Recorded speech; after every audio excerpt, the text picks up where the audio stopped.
प्रयास करता है।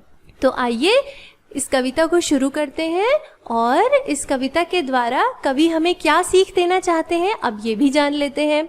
सीख क्या देना चाहते हैं? कवि ये सीख देना चाहते हैं कि मनुष्य को यानी हम सबको भी अपने अंदर ऐसा ही स्वभाव विकसित करना चाहिए या ऐसा स्वभाव विकसित करने का प्रयास करना चाहिए जैसा कि उन्होंने इस कविता में बताया है। यानी हमें कैसा होना चाहिए? एकदम प्रसन्न चित्त वाला, यानी खुश दिल हमें होना चाहिए और जहाँ भी हम जाएं हम लोगों में खुशियाँ बांटें, प्रसन्नता बांटें, यही हमारा प्रयास होना चाहिए। तो आइए अब कविता की शुरुआत करते हैं।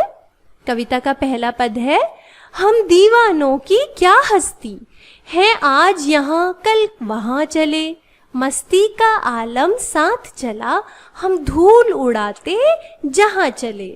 तो इस पहले पैराग्राफ में कवि क्या कहना चाहता है? कवि कहना चाहता है कि मस्त मौला स्वभाव वाले जो लोग होते हैं, यानी जैसा कि वह खुद भी है। कौन? कवि। यानी कवि कैसा है? यहाँ पर मस्त मौला स्वभाव का एक व्यक्ति है और वह क्या कहता है कि मेरे जैसे मस्त मौला स्वभाव वाले लोगों की तो हस्ती ही क्या है, यानी उनके जीवन की तो बात ही क्या है आज यहाँ कल वहाँ चले। उनके जीवन का कोई निश्चित ठिकाना नहीं है, वो आज यहाँ है तो कल वहाँ, मतलब वो एक जगह पर रुककर नहीं रह सकते और जहाँ भी वे जाते हैं उनके साथ क्या जाता है? मस्ती का आलम साथ चला। यानी जहाँ भी हम जाते हैं हमारे साथ साथ मस्ती का आलम भी साथ जाता है। यानी अपने मस्त मौला स्वभाव के द्वारा हम लोगों को भी मस्त कर देते हैं, यानी उनमें भी खुशियाँ बांटते रहते हैं। हम धूल उड़ाते जहाँ चले, यानी धरती के जिस भी कोने में हम स्वच्छंद होकर चलते हैं वहाँ हमारे साथ ही मस्ती का आलम भी चलता है। यानी जहाँ हम जाते हैं वहाँ के माहौल को हम कैसा बना देते हैं? खुशियों से भरा या मस्त बना देते हैं। आगे, आए बनकर उल्लास अभी, आंसू बनकर बह चले अभी, सब कहते ही रह गए अरे तुम कैसे आए कहाँ चले। यानी कवि कहता है कि जहाँ भी हम जाते हैं वहाँ पर लोग क्या कहते हैं? वो यही कहते हैं कि अरे तुम तो अभी अभी खुशियों से भरे हुए बनकर, यानी उल्लास बनकर यहाँ पर आए थे और आंसू बनकर बह चले अभी, और अभी अभी तुम यहाँ से जा रहे हो और तुम्हारे जाने से हमें बहुत अधिक दुख हो रहा है। यानी जब कवि अपने मस्त स्वभाव के साथ या अपने उन्मुक्त सुंदर स्वभाव के साथ किसी जगह पर जाता है तो वहाँ चारों तरफ खुशियाँ बिखेर देता है और फिर जब वह वहाँ से जाने लगता है तो लोगों को उसके जाने का दुख होता है और वह दुख उनकी आंखों से आंसू बनकर बहने लगता है और वे लोग क्या कहते हैं? क्या कहते हैं? यही कहते हैं कि अरे तुम कैसे आए, कहाँ चले, तुम अभी अभी तो आए थे, तुम कैसे आ गए हमारे बीच और अभी अभी तुम कहाँ जा रहे हो। यानी जो खुशी के पल या जो प्रसन्नता के पल हमने तुम्हारे साथ बिताए हमें तो पता ही नहीं चला और ऐसा लगता है जैसे तुम अभी अभी तो आए थे और अभी अभी तुम हमें छोड़कर कहाँ जा रहे हो। आगे बढ़ते हैं। किस ओर चले यह मत पूछो, चलना है बस इसलिए चले, जग से उसका कुछ लिए चले, जग को अपना कुछ दिए चले। तो उनके प्रश्न के उत्तर में कवि क्या कहता है कि मुझसे ये मत पूछो कि मैं किस तरफ जा रहा हूँ, मैं किस तरफ जा रहा हूँ, किस ओर जा रहा हूँ, यह मुझसे मत पूछो। मैं जा रहा हूँ क्योंकि मुझे चलना है, चलना है बस इसलिए चले। मैं चल रहा हूँ या मैं जा रहा हूँ क्योंकि मुझे चलते ही जाना है। मेरे जीवन का लक्ष्य क्या है कि मुझे चलते ही जाना है। कहाँ जाना है, क्यों जाना है, किस लिए जाना है, इन सब बातों से मुझे कोई मतलब नहीं, ये मुझसे मत पूछो। मैं इसलिए चल रहा हूँ या मैं इसलिए जा रहा हूँ क्योंकि मेरे जीवन का लक्ष्य क्या है कि मुझे एक जगह पर कहीं भी रुकना नहीं है। मुझे अपने सुंदर स्वभाव या इस मस्त मौला स्वभाव में जो खुशियाँ भरी पड़ी हैं उसको सारी दुनिया में बांटना है। इसलिए मुझे चलते ही जाना है, मुझे रुकना नहीं है, मुझे सब जगह पहुंचना है। इसलिए मैं एक जगह पर रुक नहीं सकता, इसलिए मैं चलता ही जा रहा हूँ। जग से उसका कुछ लिए चले, जग को अपना कुछ दिए चले। यानी संसार के जिस भी भाग में मैं जा रहा हूँ वहां पर से मैंने कुछ ग्रहण किया है। ग्रहण क्या किया है? जो अच्छी बातें हैं, अच्छी सोच है, अच्छे विचार हैं। यानी मैं जहाँ भी जाता हूँ या मैं जहाँ भी जा रहा हूँ वहाँ के लोगों से या वहाँ के माहौल से मैंने क्या करा है? अच्छी बातों को लिया है या ग्रहण किया है और जग को अपना कुछ दिए चले। यानी मेरे अंदर जो अच्छाई भरी पड़ी है या मेरे अंदर जो खुशियाँ भरी पड़ी हैं या मेरे अंदर जो अच्छी बातें भरी पड़ी हैं वो मैं संसार को देता जा रहा हूँ और क्या कर रहा हूँ? चलता ही जा रहा हूँ। आगे, दो बात कही, दो बात सुनी, कुछ हंसे और फिर कुछ रोए, छक कर सुख दुख के घूंटों को हम एक भाव से पिए चले। देखिए यहाँ पर बहुत सुंदर बात कही है कवि ने क्या कहा है कि मैंने किसी से कुछ बातें कही और किसी की कुछ बातें सुनी और उन बातों को सुनकर कभी मैं हंसा और कभी मैं रोया। यानी मैंने लोगों से अच्छी बातें कही, अच्छी बातों से लोगों को हंसाया और उनके साथ मैं खुद भी हंसा। और अगर मुझे किसी की बात बुरी लगी या किसी ने मेरे साथ बुरा व्यवहार किया तो उसकी बातों को सुनकर मुझे दुख हुआ और फिर मैं कुछ या थोड़ा बहुत रोया भी। और फिर क्या हुआ? आगे कहता है, छक्कर सुख दुख के घूंटों को। और इस प्रकार जीवन में मिलने वाले इन सुख और दुख के जो घूंट है, यानी इस जीवन में मिलने वाले सुख और दुखों के घूंटों को, यानी जैसे पानी हम पीते हैं तो घूंट घूंट करके पानी पीते हैं एक एक घूंट में, तो कवि कहते हैं कि जीवन में मुझे सुख के घूंट भी मिले और दुख के घूंट भी मिले, लेकिन उन सुख और दुख के घूंटों को छक कर यानी मन भर कर मैं कैसे पीता हूँ? एक भाव से। यानी मेरे मन में किसी के प्रति बुरा भाव नहीं है, मेरे मन में सबके प्रति अच्छा भाव है। जिसने मेरे साथ अच्छा व्यवहार किया उसके लिए भी मेरे मन में अच्छा ही भाव है, और जिसने मेरे साथ बुरा व्यवहार किया या जिसने मुझे दुख दिया उसके लिए भी मेरे मन में अच्छा ही भाव है। यानी मेरे लिए अच्छे और बुरे में अब कोई अंतर नहीं रह गया है। और इन सुख और दुख रूपी घूंटों को मैंने कैसे पिया है? जी भर के पिया है, बहुत मन भर के, बहुत प्रसन्नता पूर्वक मन भर के पिया है। आगे बढ़ते हैं। हम भिखमंगों की दुनिया में स्वच्छंद लुटाकर प्यार चले, हम एक निशानी सी उर पर ले असफलता का भार चले। तो कवि आगे क्या कहता है कि हम भिखमंगों की दुनिया में, भिखमंगों की दुनिया क्या है? भिखमंगे क्या होते हैं? भिखमंगे यानी भीख मांगने वाले, यानी निर्धन, यानी छोटे हृदय वाले। तो कवि क्या कहते हैं कि ये जो दुनिया है या ये जो संसार है इसमें ये जो लोग हैं वो कैसे हैं? छोटे दिल वाले हैं, जिनके पास क्या है? प्रेम की कमी है, जिनका दिल बहुत छोटा है। वो हर चीज को अपना, पराया, तेरा, मेरा, इन सब चीजों के तराजू में तोलते हैं। तो कवि क्या कहता है कि मैं इन छोटे दिल वालों की दुनिया में, जिनके पास की क्या है?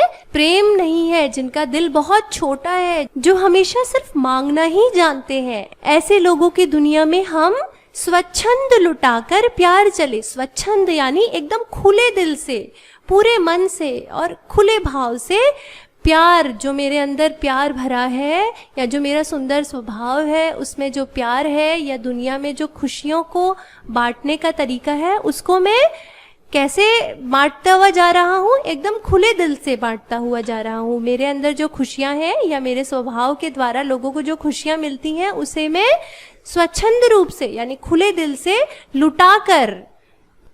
आगे, हम भिखमंगों की दुनिया में स्वच्छंद लुटाकर प्यार चले, हम एक निशानी सी उर पर ले असफलता का भार चले।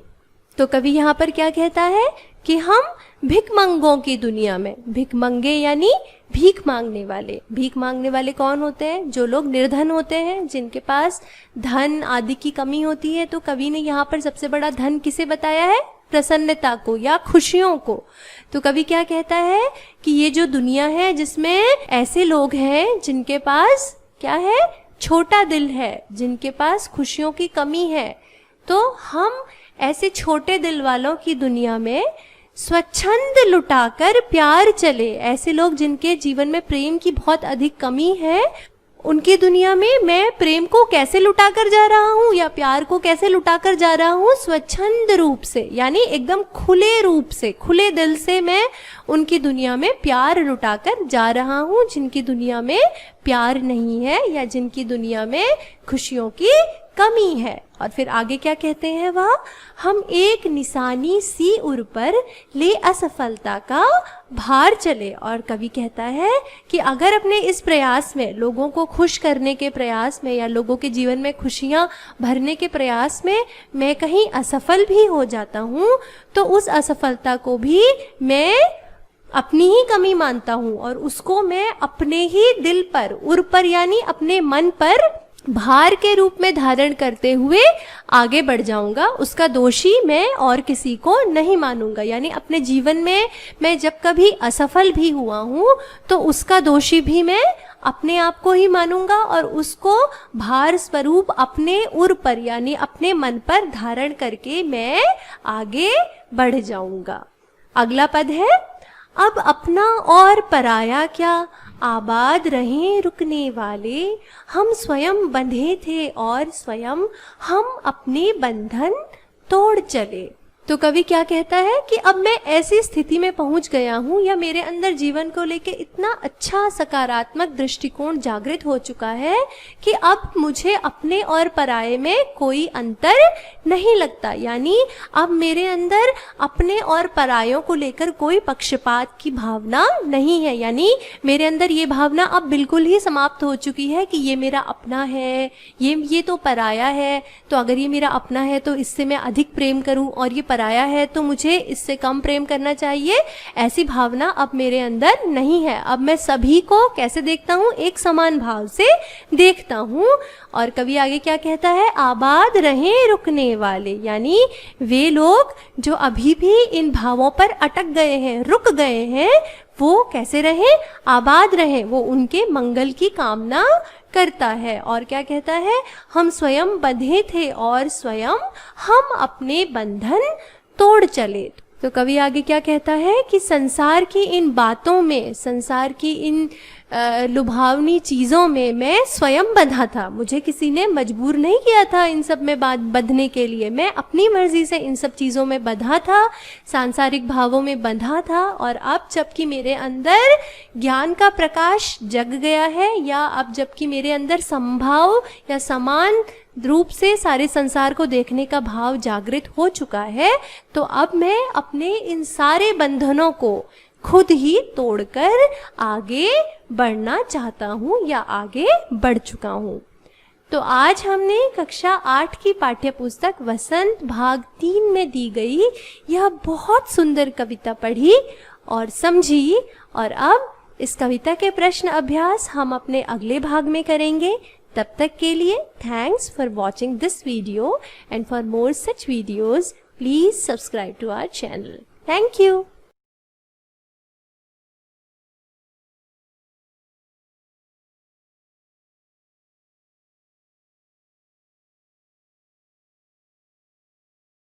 हेलो दोस्तों, मैं हूँ हिमानी फ्रॉम ई विद्यार्थी और अपने आज के इस सेशन में हम आपके लिए लाए हैं आपकी पाठ्य पुस्तक वसंत भाग 3 का पाठ 4, जो कि एक बहुत सुंदर कविता है और इस कविता का नाम है दीवानों की हस्ती। इस कविता के रचयिता हैं कवि भगवती चरण वर्मा जी। तो आइए कविता की शुरुआत करते हैं, लेकिन उससे पहले यहाँ ये जानना ज़रूरी है कि इस कविता का भाव क्या है। कविता का भाव क्या है? जैसा कि हमें कविता के शीर्षक से पता चलता है, कविता किसके बारे में है? किसी की हस्ती के बारे में है। हस्ती यानी जिंदगी या स्वभाव, और वो स्वभाव किसका है? दीवानों का। दीवाना यानी यहाँ पर कवि ने दीवाना किसे कहा है? कवि ने यहाँ पर दीवाना उस व्यक्ति को कहा है जो कि मस्त मौला होकर और एकदम खुले दिल से प्रसन्न भाव के साथ अपने जीवन को जीता है और साथ ही जहाँ जाता है वहाँ दुनिया में चारों तरफ क्या करता है? खुशियाँ बिखेरता जाता है अपने सुंदर स्वभाव के द्वारा और लोगों के दुखों का बोझ अपने ऊपर लेने का प्रयास करता है। तो आइए इस कविता को शुरू करते हैं और इस कविता के द्वारा कवि हमें क्या सीख देना चाहते हैं अब ये भी जान लेते हैं। सीख क्या देना चाहते हैं? कवि ये सीख देना चाहते हैं कि मनुष्य को यानी हम सबको भी अपने अंदर ऐसा ही स्वभाव विकसित करना चाहिए या ऐसा स्वभाव विकसित करने का प्रयास करना चाहिए जैसा कि उन्होंने इस कविता में बताया है। यानी हमें कैसा होना चाहिए? एकदम प्रसन्न चित्त वाला यानी खुश दिल हमें होना चाहिए और जहाँ भी हम जाएं हम लोगों में खुशियाँ बांटें, प्रसन्नता बांटें, यही हमारा प्रयास होना चाहिए। तो आइए अब कविता की शुरुआत करते हैं। कविता का पहला पद है, हम दीवानों की क्या हस्ती है, आज यहाँ कल वहाँ चले, मस्ती का आलम साथ चला, हम धूल उड़ाते जहाँ चले।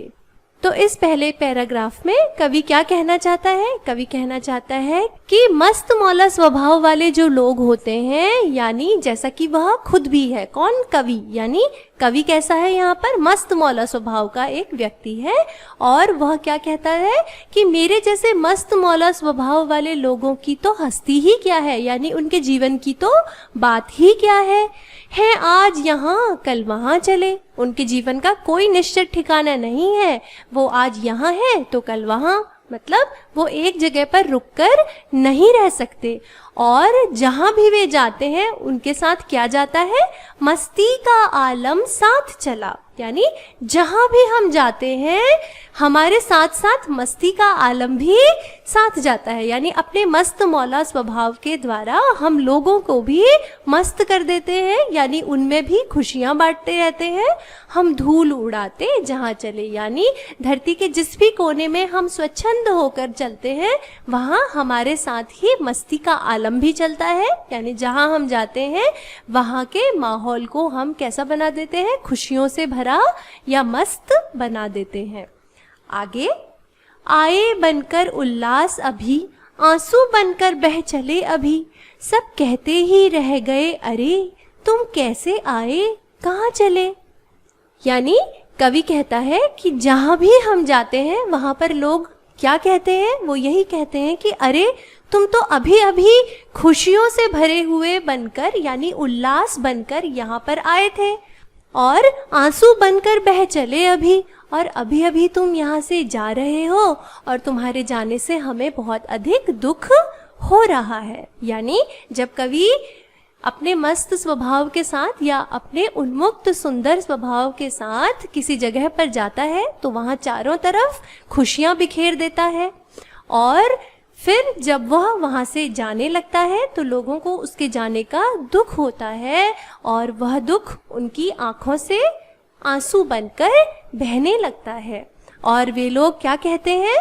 क्या कहते हैं? यही कहते हैं कि अरे तुम कैसे आए कहाँ चले, तुम अभी अभी तो आए थे, तुम कैसे आ गए हमारे बीच और अभी अभी तुम कहाँ जा रहे हो। यानी जो खुशी के पल या जो प्रसन्नता के पल हमने तुम्हारे साथ बिताए हमें तो पता ही नहीं चला और ऐसा लगता है जैसे तुम अभी अभी तो आए थे और अभी अभी तुम हमें छोड़कर कहाँ जा रहे हो। आगे बढ़ते हैं। किस ओर चले यह मत पूछो, चलना है बस इसलिए चले, जग से उसका कुछ लिए चले, जग को अपना कुछ दिए चले।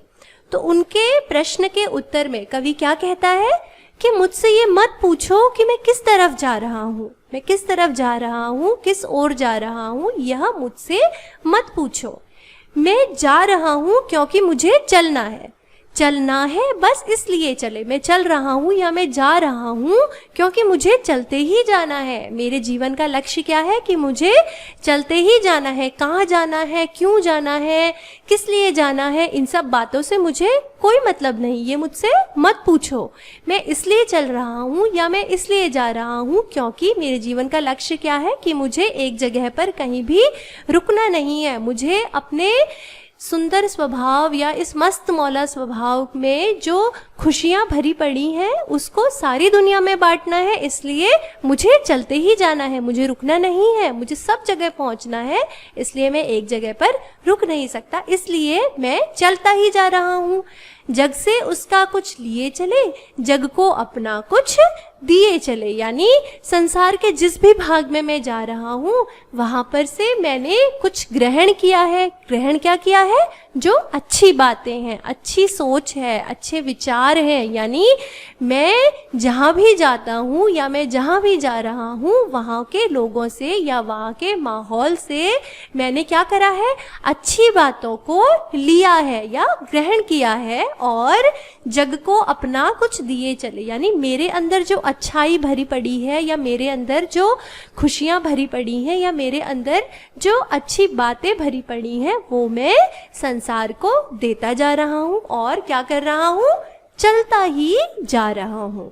आगे, दो बात कही, दो बात सुनी, कुछ हंसे और फिर कुछ रोए, छक कर सुख दुख के घूंटों को हम एक भाव से पिए चले। देखिए यहाँ पर बहुत सुंदर बात कही है कवि ने। कवि ने क्या कहा है कि मैंने किसी से कुछ बातें कही और किसी की कुछ बातें सुनी और उन बातों को सुनकर कभी मैं हंसा और कभी मैं रोया। यानी मैंने लोगों से अच्छी बातें कही, अच्छी बातों से लोगों को हंसाया और उनके साथ मैं खुद भी हंसा। और अगर मुझे किसी की बात बुरी लगी या किसी ने मेरे साथ बुरा व्यवहार किया तो उसकी बातों को सुनकर मुझे दुख हुआ और फिर मैं कुछ या थोड़ा बहुत रोया भी। और फिर क्या हुआ? आगे कहता है, छक्कर सुख दुख के घूंटों को। और इस प्रकार जीवन में मिलने वाले इन सुख और दुख के जो घूंट हैं, यानी इस जीवन में मिलने वाले सुख और दुखों के घूंटों को, यानी जैसे पानी हम पीते हैं तो घूंट घूंट करके पानी पीते हैं एक एक घूंट में, तो कवि कहते हैं कि जीवन में मुझे सुख के घूंट भी मिले और दुख के घूंट भी मिले, लेकिन उन सुख और दुख के घूंटों को छक कर यानी मन भर कर मैं कैसे पीता हूँ? एक भाव से। यानी मेरे मन में किसी के प्रति बुरा भाव नहीं है, मेरे मन में सबके प्रति अच्छा भाव है। जिसने मेरे साथ अच्छा व्यवहार किया उसके लिए भी मेरे मन में अच्छा ही भाव है और जिसने मेरे साथ बुरा व्यवहार किया या जिसने मुझे दुख दिया उसके लिए भी मेरे मन में अच्छा ही भाव है। यानी मेरे लिए अच्छे और बुरे में अब कोई अंतर नहीं रह गया है। और इन सुख और दुख रूपी घूंटों को मैंने कैसे पिया है? जी भर के पिया है, बहुत मन भर के, बहुत प्रसन्नता पूर्वक मन भर के पिया है। आगे बढ़ते हैं। हम भिखमंगों की दुनिया में स्वच्छंद लुटाकर प्यार चले, हम एक निशानी सी उर पर ले असफलता का भार चले। तो कवि आगे क्या कहता है कि हम भिखमंगों की दुनिया में, भिखमंगों की दुनिया क्या है? भिखमंगे क्या होते हैं? भिखमंगे यानी भीख मांगने वाले, यानी निर्धन, यानी छोटे हृदय वाले। तो कवि क्या कहते हैं कि ये जो दुनिया है या ये जो संसार है इसमें ये जो लोग हैं वो कैसे हैं? छोटे दिल वाले हैं, जिनके पास क्या है? प्रेम की कमी है, जिनका दिल बहुत छोटा है। वो हर चीज को अपना, पराया, तेरा, मेरा, इन सब चीजों के तराजू में तोलते हैं। तो कवि क्या कहता है कि मैं इन छोटे दिल वालों की दुनिया में, जिनके पास की क्या है? प्रेम नहीं है, जिनका दिल बहुत छोटा है, जो हमेशा सिर्फ मांगना ही जानते हैं, ऐसे लोगों की दुनिया में हम स्वच्छंद लुटाकर प्यार चले। स्वच्छंद यानी एकदम खुले दिल से, पूरे मन से और खुले भाव से प्यार, जो मेरे अंदर प्यार भरा है या जो मेरा सुंदर स्वभाव है उसमें जो प्यार है या दुनिया में जो खुशियों को बांटने का तरीका है उसको मैं कैसे बांटता हुआ जा रहा हूँ? एकदम खुले दिल से बांटता हुआ जा रहा हूँ। मेरे अंदर जो खुशियाँ हैं या मेरे स्वभाव के द्वारा लोगों को जो खुशियाँ मिलती हैं उसे मैं स्वच्छंद रूप से यानी खुले दिल से लुटाकर। आगे, हम भिखमंगों की दुनिया में स्वच्छंद लुटाकर प्यार चले, हम एक निशानी सी उर पर ले असफलता का भार चले। तो कवि यहाँ पर क्या कहता है कि हम भिखमंगों की दुनिया में, भिखमंगे यानी भीख मांगने वाले। भीख मांगने वाले कौन होते हैं? जो लोग निर्धन होते हैं, जिनके पास धन आदि की कमी होती है। तो कवि ने यहाँ पर सबसे बड़ा धन किसे बताया है? प्रसन्नता को या खुशियों को। तो कवि क्या कहता है कि ये जो दुनिया है जिसमें ऐसे लोग हैं जिनके पास क्या है? छोटा दिल है, जिनके पास खुशियों की कमी है।